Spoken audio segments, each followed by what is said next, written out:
Bapak Ibu hadirin hadirat rahimakumullah, qad aflahal mu'minuna alladzina hum fi salatihim khashi'un. Sungguh beruntung orang-orang mukmin, mereka yang salatnya khusyuk. Siapa orang mukmin itu? Yaitu alladzina fazu wa sa'idu wa hasalu 'alal falahi, yaitu orang-orang yang memperoleh keuntungan, mendapatkan kebahagiaan dan menghasilkan al-falah, ya. Yang lalu saya memaknainya bejo, ya. Yaitu hum al-mu'minuna al-muttasifuna bihadhil awsafi, yaitu orang-orang mukmin yang telah memiliki sifat-sifat yang ada di bawah ini. Ada 5 sifat yang dijelaskan oleh Allah yang ada pada orang mukmin, maka ketika sifat itu sudah ada ada sifat-sifat itu sudah ada, yaitu 6 sifat, maka orang mukmin itu disebutnya adalah al-muflih, orang-orang yang bejo, bahagia dunia dan akhirat. Yang pertama adalah alladzina hum fi salatihim khashi'un, orang-orang yang salatnya sudah khusyuk. Dijelaskan oleh Imam Ibnu Katsir di tafsir ini, khashi'una khaifuna sakinuna. Khusyuk itu orang yang takut kepada Allah dan tenang pada saat melaksanakan ibadah salat. Kemudian sahabat Ibnu Abbas memaknai sama, khashi'una ay khaifuna sakinuna, orang-orang yang takut kepada Allah sehingga dalam sholat itu penuh dengan kehati-hatian, penuh dengan perhatian, dan orang itu telah tenang pada saat melaksanakan ibadah sholat, tidak terpengaruh kepada hal-hal yang di luar sholat. Wa qila khashi'una, orang-orang khusyuk itu khafadu absarahum ila maudhi'i sujudihim. Cara orang khusyuk itu adalah orang yang menundukkan pandangan matanya ke tempat sujudnya. Jadi orang sholat itu latihan khusyuk adalah memandangkan mata, ya, matanya tertuju kepada maudhi'us sujud, tempat kita sujud, berarti nunduk, ya. Itu makna khusyuk.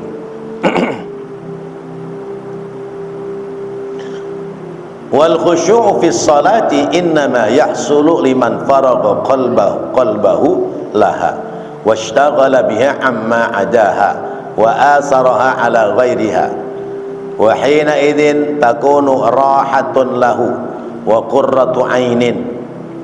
Khusyuk dalam salat adalah ketika yahsulu liman faragha qalbahu laha, ketika orang sudah memperoleh, yaitu bisa mengkosongkan hatinya dari yang lain kecuali konsentrasi dalam sholat, washtaghala biha amma adaha, dan menyibukkan diri terhadap apa yang dikerjakan dalam sholat, ya, selain daripada apa yang dikerjakan dalam sholat.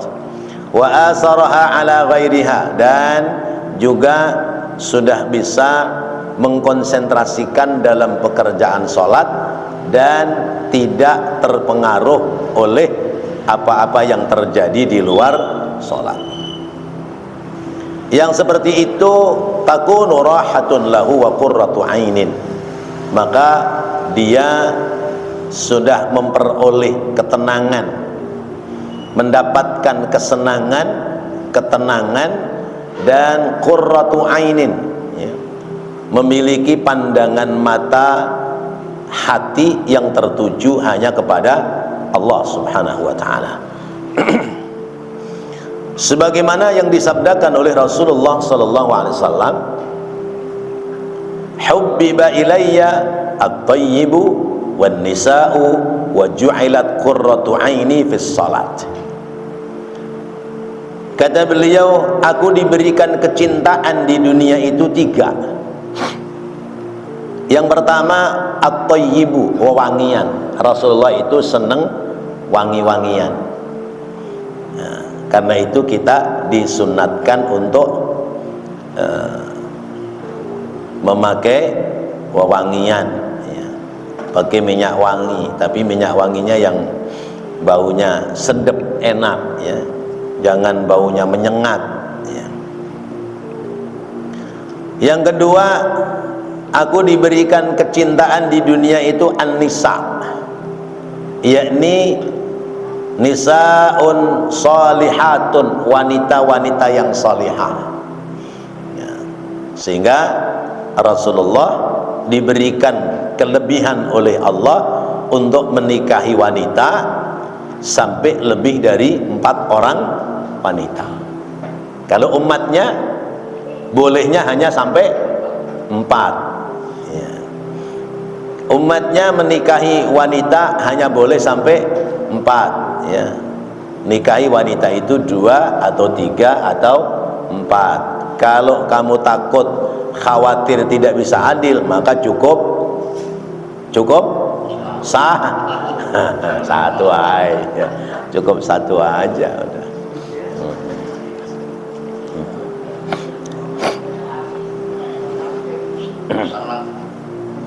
Jadi kalau kita khawatir nggak bisa berbuat adil, maka cukup 1. Ini yang di sini istrinya berapa? 1 doang. Ya. Nah, ada yang 2. Ada yang 100. Pak Haji Wasmo 1 juga, ya. Kalau 1 kayak Yuyu, ya. Tahu Yuyu, ya. Yuyu itu di sawah, dia pergi kemana-mana, lubangnya cuma 1, baliknya ke situ lagi, ya. Ya, 1 aja cukup. Yang berani boleh 2, boleh 3, boleh 4. Rasulullah istrinya berapa? 9. Ada yang mengatakan sampai 11, ya. 13. Ada yang mengatakan 13, tapi yang digauli hanya 9. Itu khusus buat Rasulullah. Karena Rasulullah itu manusia yang paling saleh, manusia yang terbaik. Maka kalau istrinya 1, ya istrinya jadi perempuan yang baik. Istrinya 2 istri baik. Istrinya 3 istri baik. Istrinya 5 istri baik. Lah kalau kita istri 1 aja kagak baik-baik, ya.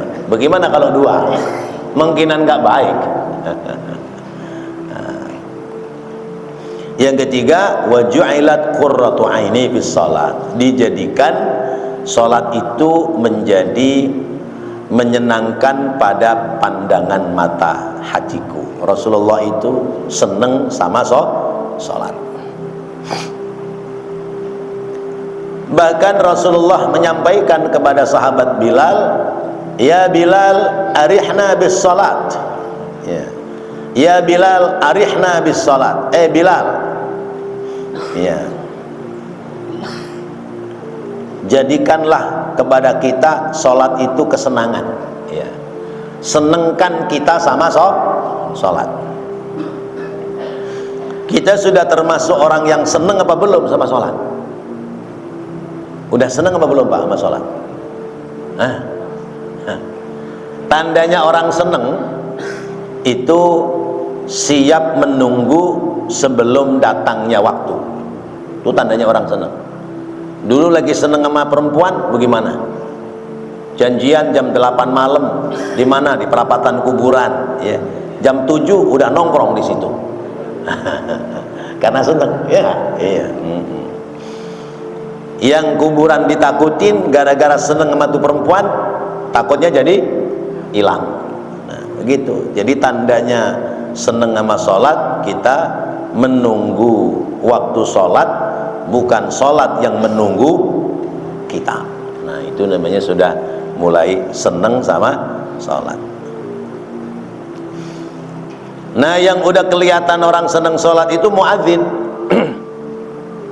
Karena muadzin itu dia datang sebelum waktu sholat, bahkan dia yang memanggil orang untuk sholat. Maka muadzin itu Allah menyebutnya ahsanu qawlan mimman da'a ilallah, orang yang paling bagus ucapannya dalam mengajak kebaikan kepada Allah, tidak ada lain adalah muadzin. Pantas muadzin tis'a sinina dakhalal jannah wajabat lahul jannah. Orang yang kerjaannya azan sampai 9 tahun, dia jadi muadzin sampai 9 tahun, wajib baginya masuk surga. Ayo, ada yang pengen ngelamar jadi muadzin? Ya. Jadi muadzin 9 tahun wajib dia masuk surga. Lewat 9 tahun sampai 12 tahun maka haram baginya masuk neraka. Tuh muadzin. Loh, kenapa sampai sebegitu hadiahnya? Karena muadzin itu pasti ada di awal waktu, sholatnya ada di awal waktu, kerjaan sholatnya pasti di shop yang pertama, ya. Kemudian dia mendahului orang lain dalam berangkat ke tempat-tempat sholat. Nah, itu namanya khusyuk, ya. Kita belum sampai khusyuk, kita baru latihan pingin khusyuk. Maka jangan berhenti sholat, karena kita masih latihan terus supaya sholat kita menjadi khusyuk.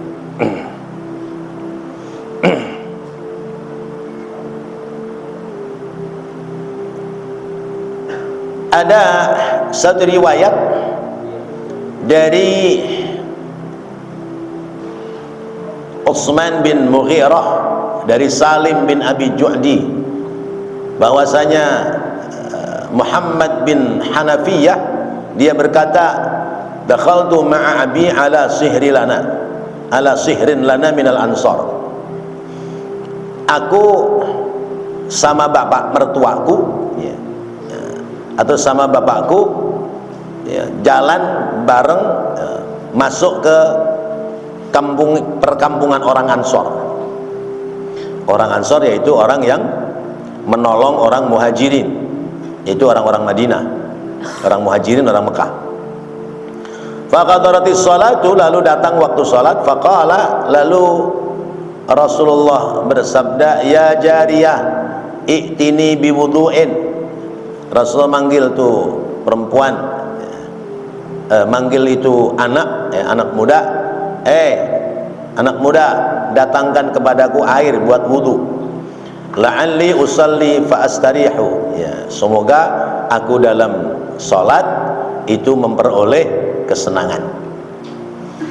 Fara'ana ankarona alaihi dzalika, maka pemandangan yang aku lihat itu menjadikan sebab kami heran, kok Rasulullah ngomongnya seperti itu, ya, semoga salatku bisa memperoleh kesenangan.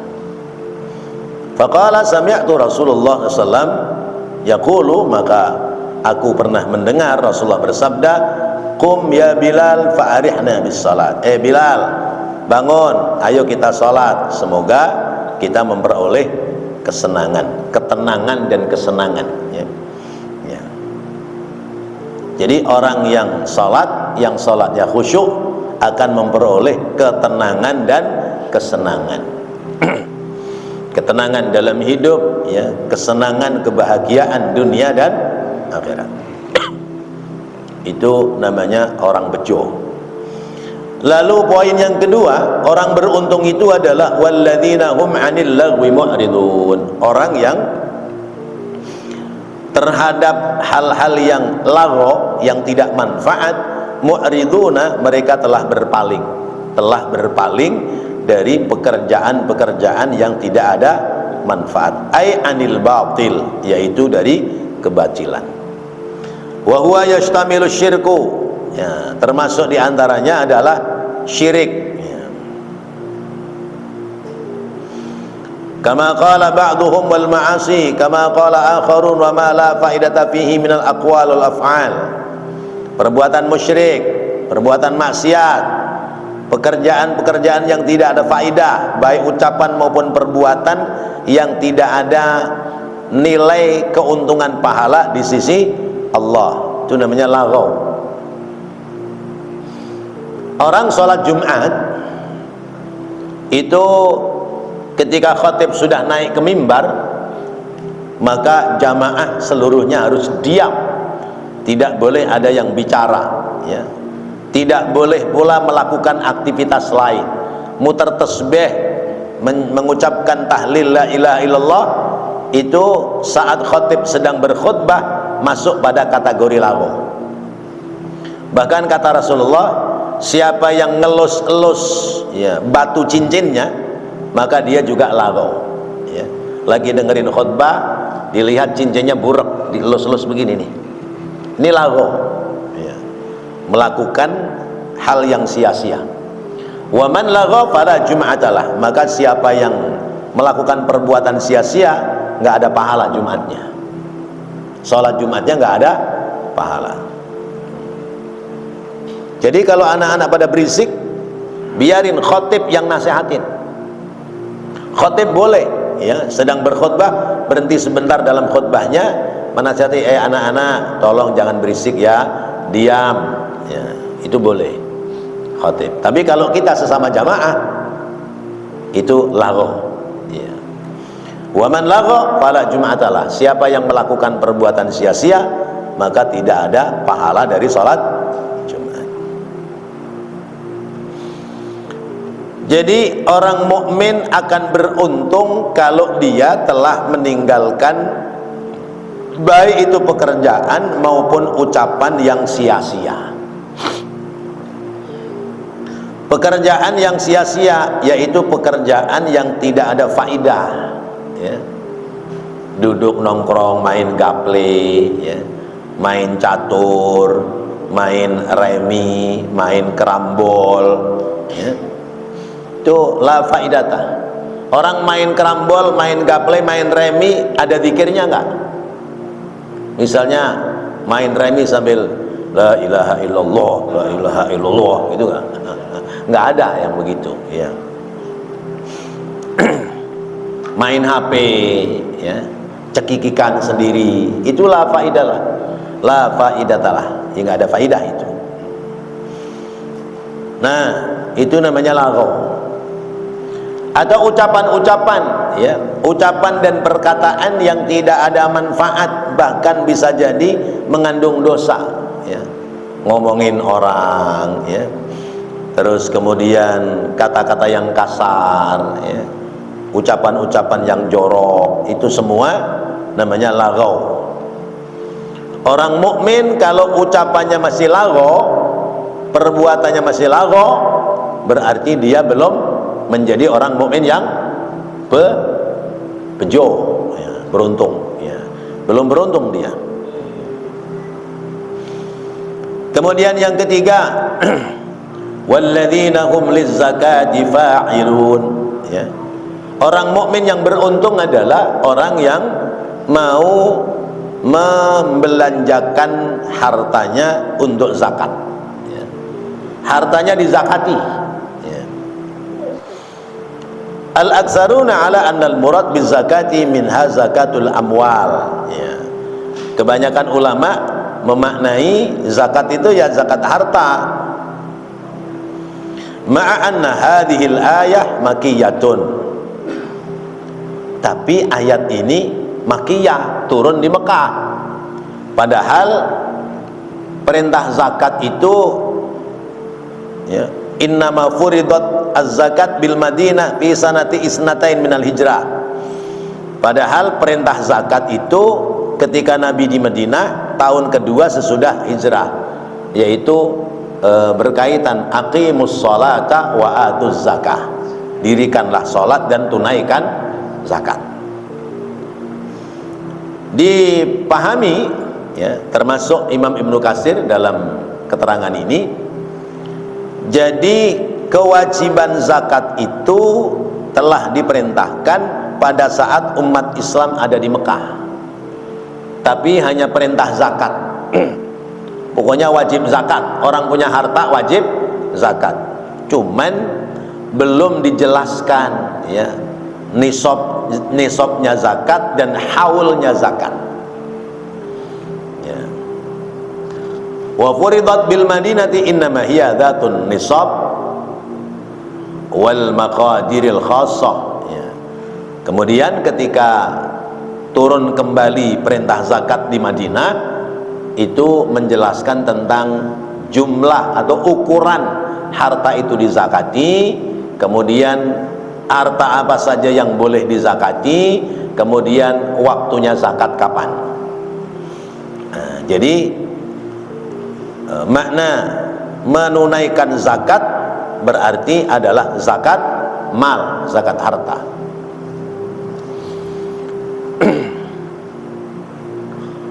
Wa qad yahtamilu an yakuna al-muradu bil zakati hahuna zakatun nafsi minasyirki. Ada pula yang memahami bahwa zakat itu maknanya suci, karena zakat itu suci ya. Zakat maknanya bersih dan berkembang ya.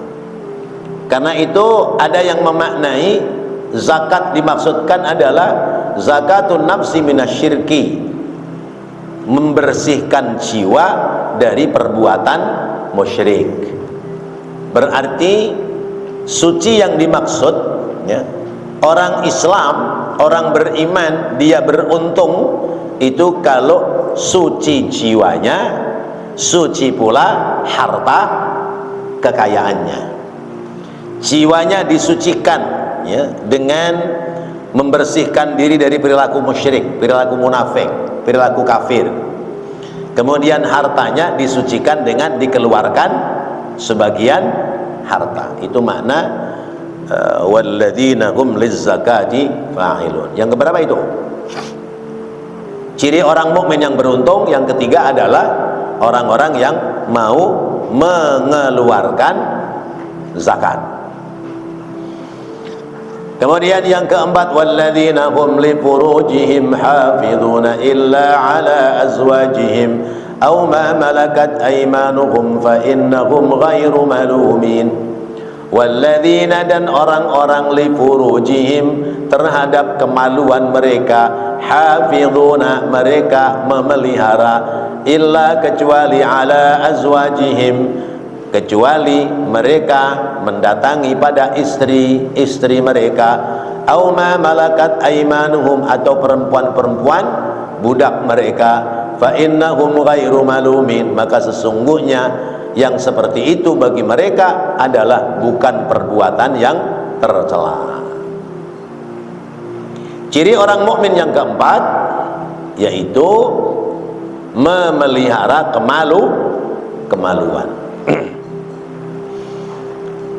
Kata sabda Rasulullah SAW ya, siapa yang mampu memelihara ya, dua tulang rahangnya dan mampu memelihara dua tulang pahanya ya, ya, maka atmanallahu lahu yaumal qiyamah, maka Allah akan memelihara baginya pada hari kiamat. Siapa yang bisa memelihara dua tulang rahang, berarti menjaga lisan dari perkataan yang menjadi dosa, menjaga dua tulang paha, yaitu kemaluan, disebutnya aja kemaluan ya. Berarti kalau kelihatan memalukan maka disebutnya kemaluan. Dalam bahasa Al-Quran namanya sau'at, ya, sau'at. Orang-orang yang menjaga kemaluannya kecuali menyalurkan pada yang dihalalkan, ya. Kata Rasulullah, inna fi bu'di ahadikum shadaqah, ya. Sesungguhnya pada lambung-lambung salah seorang di antara kalian adalah sedekah. Siapa yang mendatangi istri-istrimu, maka itu adalah sedekah. Jadi hubungan suami istri itu ibadah, ada pahala, ya. Maka kalau ngajak istri ngomongnya begini aja, mak yuk sedekah yuk. Karena di situ ada pahala. Sahabat ada yang nanya, ya Rasulullah, apakah begituan itu termasuk ibadah, ada pahala? Rasulullah jawabnya, apakah boleh kalau kamu menanam tanaman di kebun orang? Boleh nggak? Nggak boleh, ya. Nanam tanaman di kebun orang lain nggak boleh, ya. Berarti bolehnya nanam di kebun sendiri, karena istri itu tempat bercocok tanam bagi kaum laki-laki. Kata Allah, nisaukum harsul lakum fa'tu harsakum anna syi'tum, ya. Datangi, ya, istri-istrimu itu adalah tempat bercocok tanam bagimu, maka datangilah istrimu sesuai dengan kemauanmu. Jadi nanem kita, ya.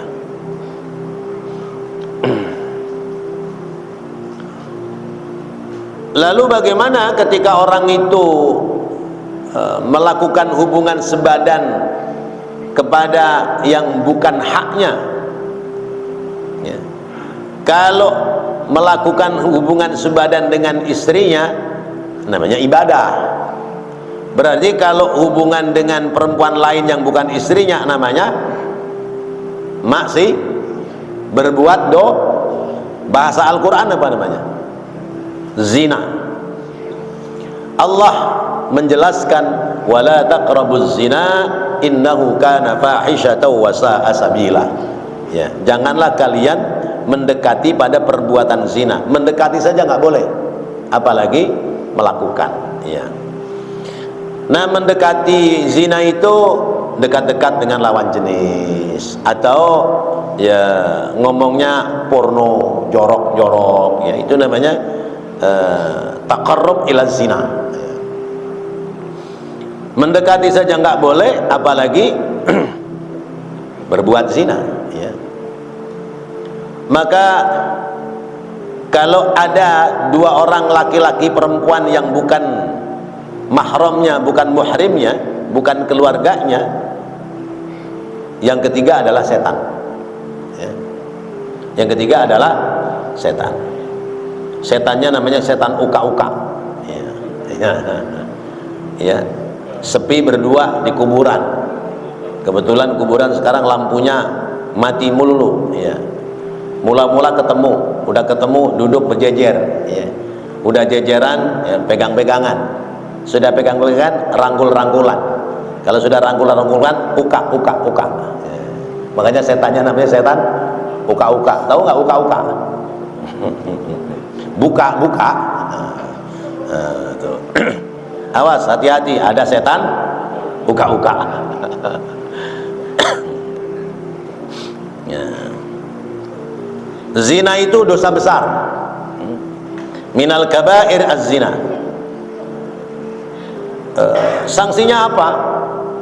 Kata Rasulullah begini, zaniyatun wahidatun tuhbitu amala sab'ina sanatan. Orang berbuat zina satu kali itu menghapus pahala ibadah selama 70 tahun. Masya Allah. Ibadah kita yang kita udah lakukan selama 70 tahun, berbuat zina satu kali, hilang sudah, hapus. Na'udzubillahi min dzalik. Kalau satu kali 70 tahun, dua kali berapa tahun Pak Johan? 140 tahun. Umurmu berapa tahun? Iya. Berarti ketekor kita kalau kita berbuat zina. Maka wala taqrabuz zina innahu kana fahishatan wa sa'a sabila. Jangan dekat-dekati zina karena itu perbuatan keji dan jalan yang tersesat. Di hadis lain Rasul menyampaikan ma min dzambin ba'da syirki a'dhamu 'indallah min nutfatin wada'aha rajulun fi rahamin la yahillu lahu. Dosa yang besar, tiada dosa yang besar sesudah perbuatan musyrik ya, kecuali ya, seorang laki-laki menempatkan spermanya di rahim perempuan yang tidak halal baginya. Itu sebanding dengan dosa musyrik. Lah kalau orang datang ke tempat pelacuran, kemudian dia hubungan sebadan dengan pelacur, mati di atas perut pelacur, bagaimana itu? Ya Allah, ini berarti sudah sama dengan perbuatan musyrik. Perbuatan musyrik tidak diampuni oleh Allah Subhanahu wa ta'ala. Atau iseng-iseng ya, umur udah 60, udah lewat 60 ya, temu perempuan, diajak ke losmen, losmen apa namanya itu? Iya, iya. Hotel tuh kecakapan ya, losmen dah tuh. Ya, daerah Tamburan, Tanabang sono kan tuh banyak tuh. Iya, iya. Losmen kecil tuh, ya. Ya. Akhirnya minum obat kuat ya. Iya. Ujung-ujungnya ya, jantungnya berhenti ya. Ya. Menguatkan alat kelamin ya, melemahkan jantung.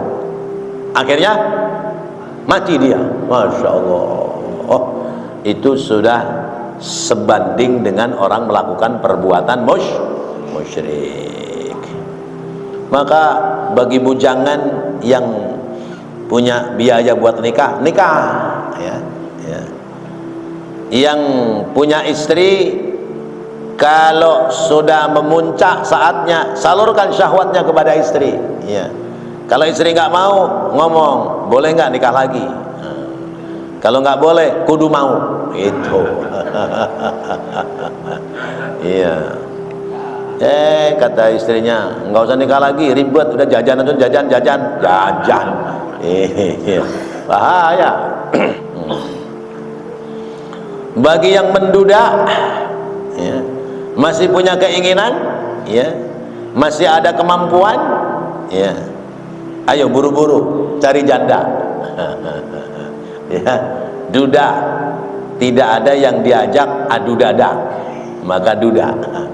Janda tidak ada yang diajak bercanda. Udah tuh ngumpul duda sama janda, nikah ya, supaya terhindar dari perbuatan zina. Ya, illa ma malakat aimanuhum ya. Illa ala azwajihim aw ma malakat aimanuhum fa innahum ghairu malumin. Yang seperti itu tidak tercela. Faman ibtagha wara'a dzalika fa ulaika humul adun. Maka siapa orang yang ibtagha wara'a dzalika, melakukan perbuatan berlawanan dari itu, maka dia berarti telah melampaui batas. Salat kudu latihan khusyuk. Ini salat tapi buat mainan. Ada tuh di TikTok ya, sholat, gerakan sholat buat joget. Nah itu namanya orang sengaja menghina ya, ibadah umat Islam. Kalau ketemu gitu laporin ya, biar kapok dia. Quran diinjak-injak ya, bahkan Quran sengaja ditaruh di kloset ya, buat tisu. Nah, itu namanya sudah penghinaan terhadap agama Islam. Kalau diadukan ya, dilaporkan ke yang berwenang, itu sudah kena pasal.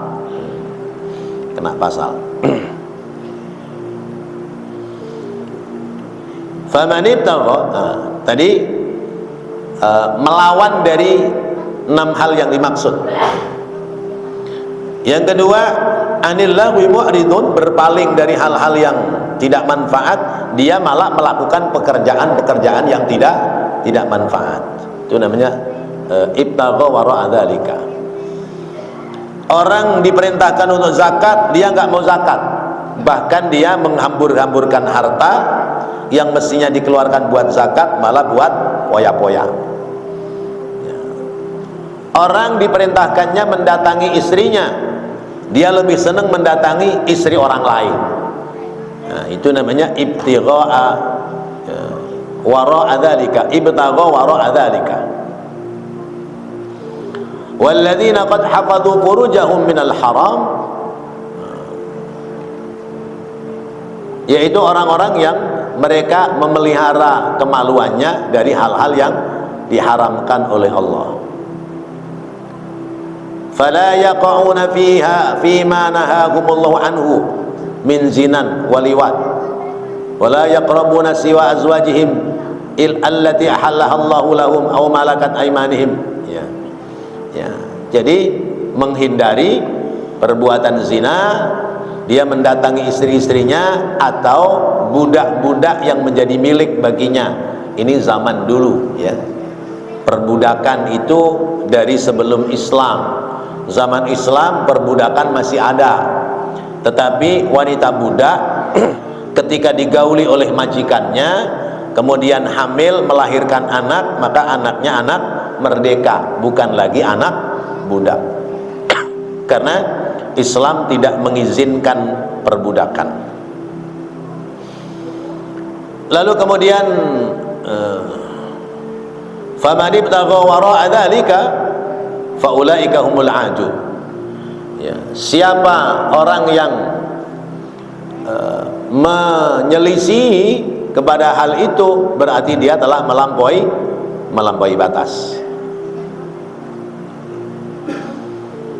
Sabda Rasulullah sallallahu alaihi wasallam dari sahabat Anas bin Malik, qala, Rasulullah bersabda, sab'atun la yandurullahu ilaihim yaumal qiyamah wa la yuzakkihim wa la yajma'uhum fil alamina ma'al alamina wa yudkhiluhumun nara fi awwalid dakhilina illa ayyatubu wa man taballahu alaihi. Ada 7 orang yang besok di hari kiamat Allah tidak memandang mereka dengan pandangan kasih sayang, dan mereka tidak dikumpulkan dengan orang-orang baik. Siapa mereka? An-naqihu yadahu, orang yang kawin dengan tangannya. Apa namanya? Onani bagi laki-laki, bagi perempuan apa namanya? Hah? Masturbasi. Onani atau masturbasi, nggak boleh itu.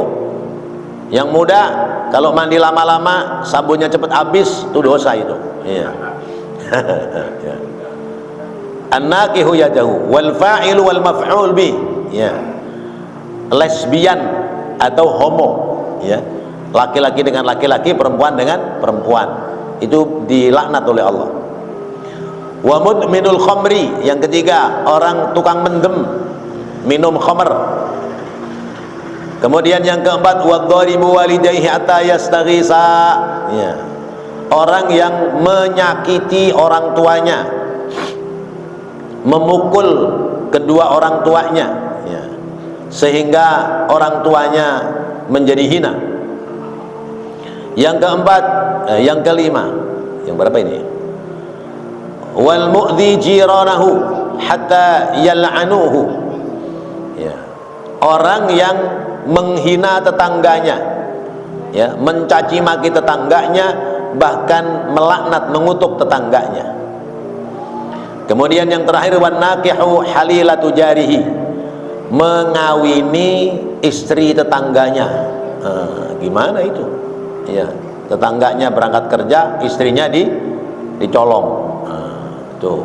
Itu orang-orang yang 7 golongan yang mereka tidak akan mendapatkan rahmat kasih sayang dari Allah Subhanahu wa taala. Wallahu a'lam bissawab. Mudah-mudahan apa yang kita bahas, kita pelajari menjadi ilmu yang bermanfaat. Amin ya Allah ya rabbal العالمين. ربنا تقبل منا إنك أنت السميع العليم وتب علينا إنك أنت التواب الرحيم.